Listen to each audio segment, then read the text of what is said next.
செந்தமிழ் உரைகள் நேயர்களுக்கு வணக்கம். நான் மனோசேவியர் மணற்பாடு.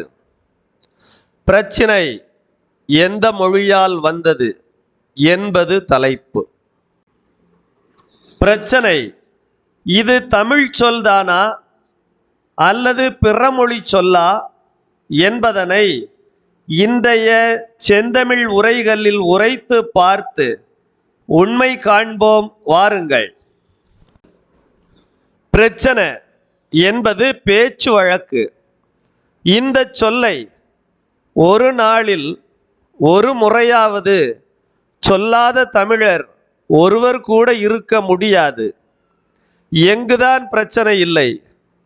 எதில்தான் பிரச்சனை இல்லை? யாருக்குத்தான் பிரச்சனை இல்லை? எல்லா இடத்திலும் பிரச்சனைதான். பிரச்சனை என்பது எழுத்து வழக்காக அமைவதை பாருங்கள். பேச்சு வழக்கில் சனையாகவும் எழுத்து வழக்கில் சினையாகவும் மாறுவதை காண்கிறோம். இரண்டு வழக்கிலும் பிரச்சினை பிரச்சனை என மாறி வருதலையும் பார்க்கிறோம்.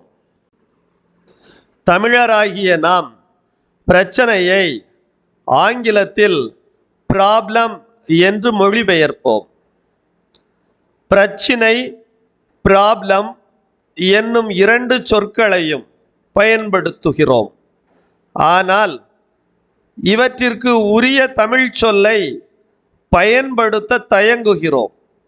ப்ராப்ளம் என்னும் சொல்லை மற்ற மொழியார் எவ்வாறு குறிக்கின்றனர் என்று காண்போம்.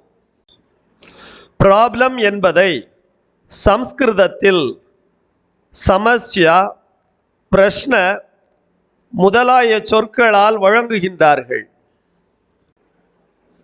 கன்னடத்தில் பிரஸ்னே என்னும் சொல்லும் ப்ராப்ளம் என்பதை குறிக்கிறது. ப்ராப்ளம் என்னும் ஆங்கில சொல் மலையாள மொழிக்கு பிரஸ்னம் ஆகும். தேவ பிரஷ்னம் என்பது கேரளத்தில் ஓர் ஆன்மீக சடங்காகும். தெலுங்கருக்கும் பிரஸ்ன என்பதுவும் ப்ராப்ளம் என்பதன் மொழிபெயர்ப்பு சொல்லாகிறது.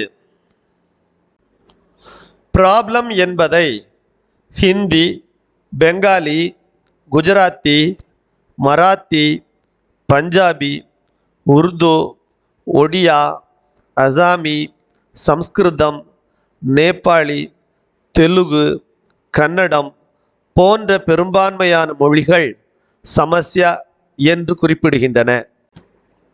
ஆயினும் ப்ராப்ளம் என்பதை குறிப்பதில் சம்ஸ்கிருதத்துடன் தென்னாட்டு மொழிகள் ஒன்றுபட்டு நிற்பதை பாருங்கள். சம்ஸ்கிருத பிரஸ்னமும் கன்னட பிரஸ்னேயும் மலையாள பிரஸ்னமும் தெலுங்கு பிரஸ்னவும் தமிழ் பிரச்சனையும் ஒத்து நிற்பதை காணுங்கள். இவையெல்லாம் பிர என தொடங்குவது போலவே ப்ராப்ளம் என்பதுவும் பிர என தொடங்குவதை காணும்போது வியப்பு ஏற்படாமல் இருக்காது. தமிழில் இருக்கும் பிரச்சனைக்குரிய வடிவங்களை பாருங்கள்.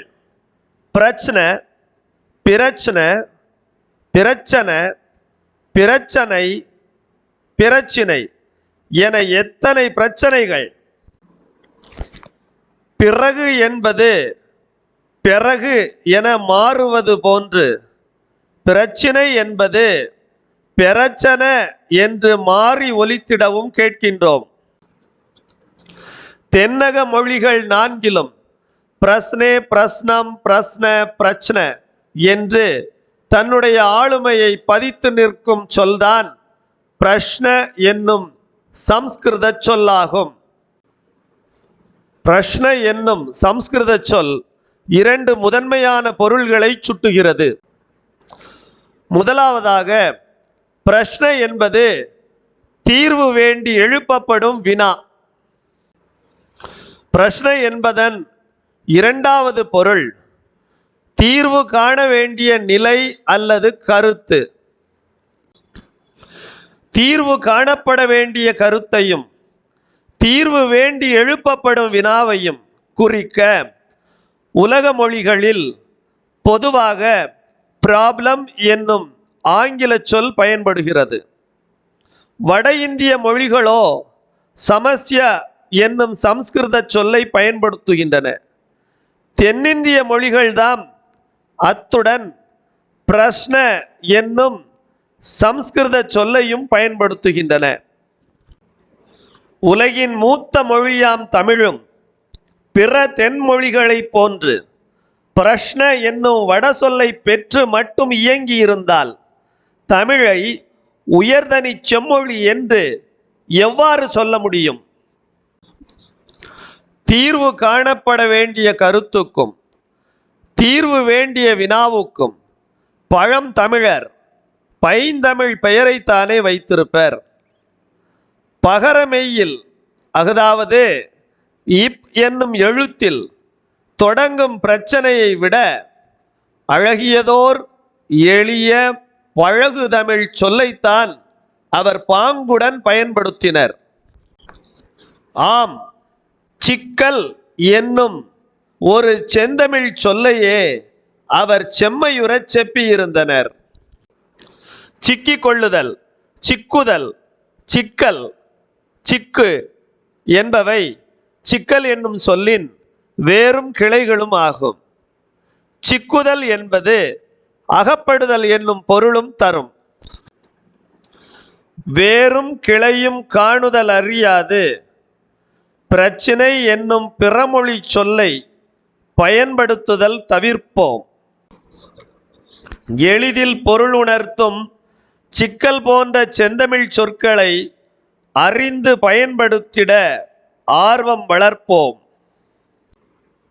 இனிமேலாவது பிரச்சனை என எண்ண எழுத சொல்ல வேண்டிய இடங்களிலெல்லாம் சிக்கல் என்றே எண்ணவும் எழுதவும் சொல்லவும் தயங்காது முனைவோம்.